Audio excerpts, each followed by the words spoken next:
Allez, Ce soir, ça ira mieux. Non, t'inquiète, t'inquiète. Non, si. Ça. Si, bah, c'est toi. C'est vous. moi aussi, signe, là tu signes.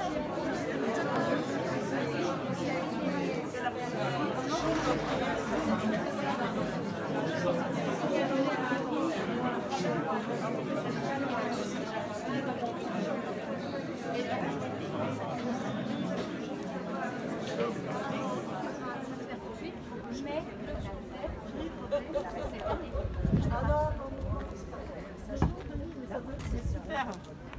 Donc ça, j'avais envoyé donc là-bas. Parce que moi, je ne suis pas d'accord.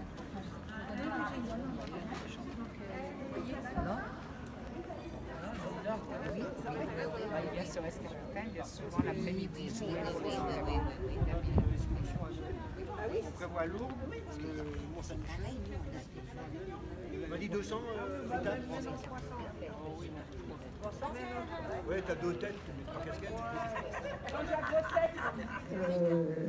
Va partir, pas encore tout à fait, puisqu'il est en poste, en exercice jusqu'au 1er septembre, mais il termine son mandat au 1er septembre. Et tout à l'heure, en votre nom à tous, eh bien, je le Fils et du Saint-Esprit. Amen. Peuple de lumière, baptisé pour témoigner, peuple d'évangile, appelé pour annoncer les merveilles de Dieu pour tous les vivants. Vous êtes l'évangile pour vos frères, si vous gardez ma parole, pour avancer dans la vérité, bonne nouvelle pour la terre. Peuple de lumière, baptisé pour témoigner, peuple d'évangile, appelé pour annoncer les merveilles de Dieu pour tous les vivants. Vous êtes l'évangile pour vos frères, si vous marchez à ma suite, pour inventer le nom et la joie, bonne nouvelle pour la terre. Peuple de lumière, baptisé pour témoigner, peuple d'évangile, appelé pour annoncer. Mais c'est pas le cendrier. Non, bah, je pense. Il serait grand, là il pourrait y en avoir dedans. Il va le casser. Il va le casser, il va le casser. N'oubliez pas de voter. Le bureau de vote est ici en sortant. Et ensuite, il y a le pot de l'amitié. On veut voir, on veut voir. Ouh, ça se Oui, oui. c'est beau. Oh, c'est beau. Non, non, c'est pas mettre autour du cou. Hein. Ça Oui. écraille.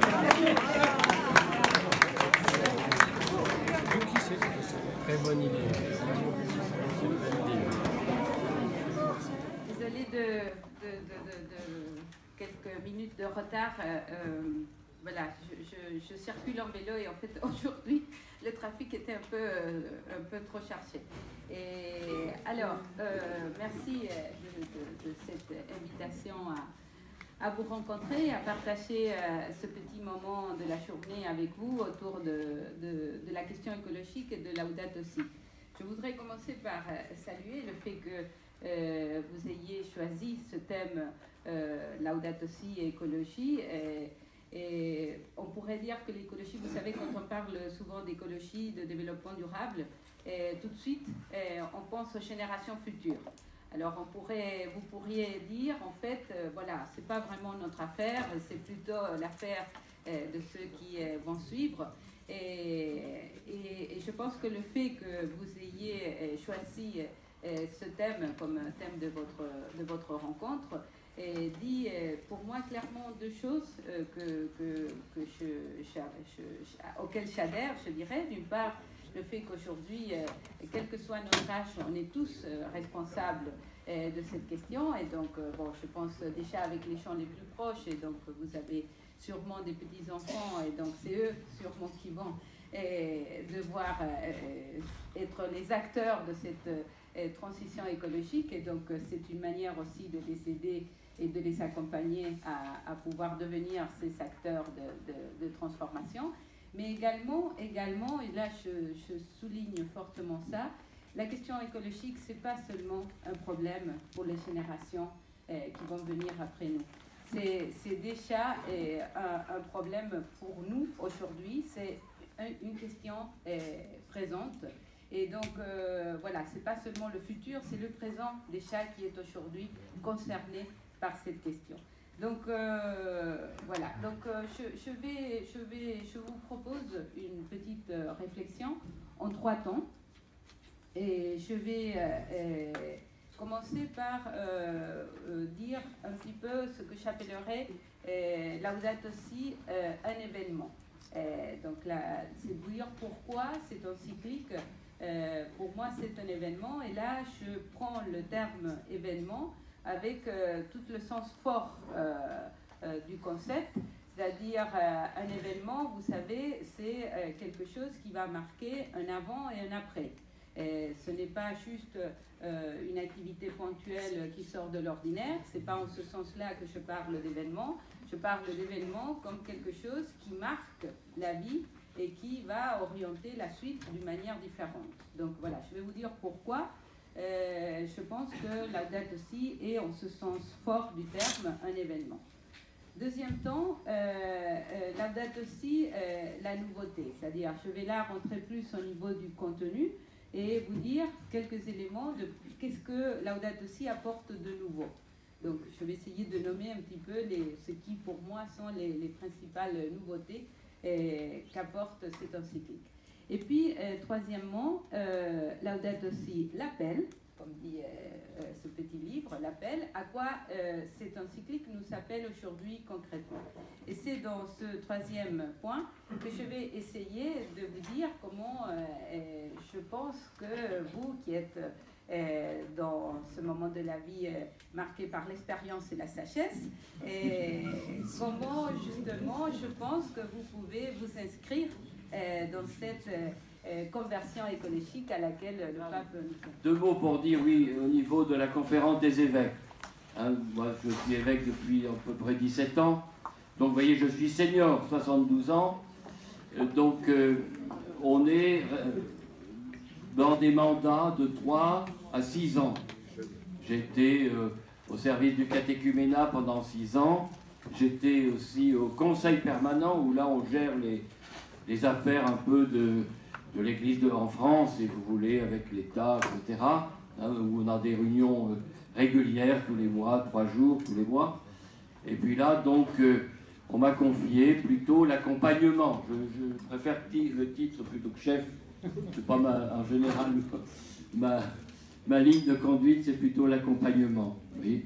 Voilà. Merci donc de ce que vous êtes. Hein. Je vais vous dire déjà que tout à l'heure, Elena vous a dit, vous êtes à l'âge de la sagesse. C'est vrai. C'est l'âge de la fécondité chez les Normands, que j'aime beaucoup. Moi, je suis un ch'ti, heureux chez les Normands. On dit qu'un pommier âgé, un vieux pommier, n'a jamais donné de vieilles pommes. Il en donne de succulentes.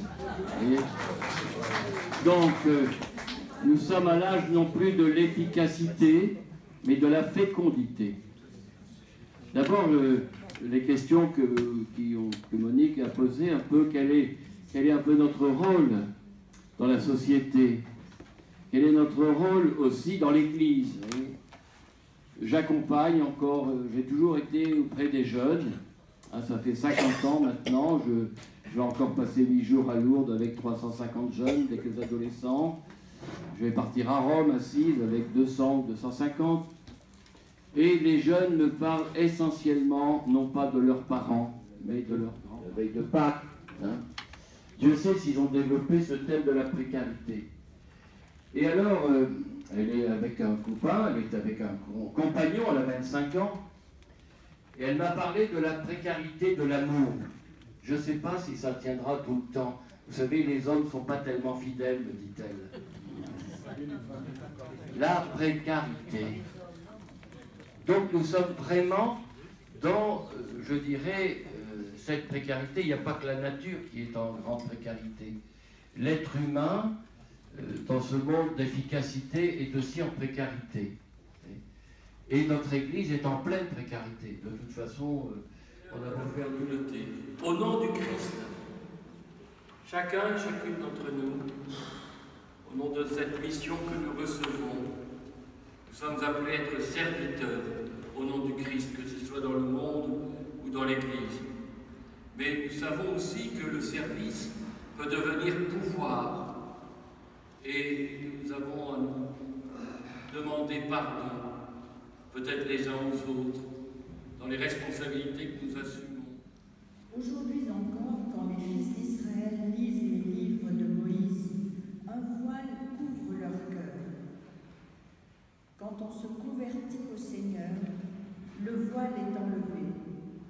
Or, le Seigneur, c'est l'Esprit, et là où l'Esprit du Seigneur est présent, là est la liberté. Et nous tous, qui n'avons pas de voile sur le visage, nous reflétons la gloire du Seigneur. Et nous sommes transformés en son image avec une gloire de plus en plus grande par l'action du Seigneur qui est Esprit. C'est pourquoi, ayant reçu ce ministère par la miséricorde de Dieu, nous ne perdons pas courage. Et même si l'évangile que nous annonçons reste voilé, il n'est voilé que pour ceux qui vont à leur perte, pour les incrédules dont l'intelligence a été aveuglée par le Dieu mauvais de ce monde. Celui-ci les empêche de